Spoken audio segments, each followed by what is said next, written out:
Isang mapagpalang araw naman mga katusok at mga kabulaklak. Ito bago uwian ako ay kala ko hindi na ako makagawa ng isang medyo malaking bouquet kasi ang mga customer namin ngayong araw na ito ay puro 100 real small bouquet. Ayan, buti nakagawa naman ako ng ano. At yan lang nga yung mga bulaklak na lang namin halos available. Buti natapat na yan ang di ng gusto ng customer na kulay.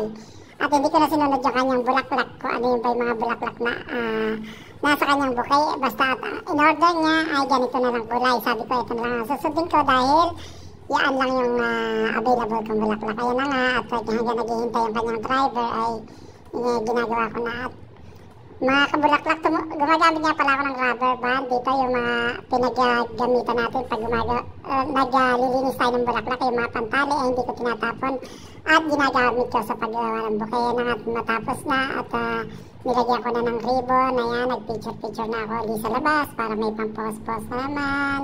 Ayan, maraming salamat sa inyong panonood. Have a nice day. God bless you all. Thank you for watching.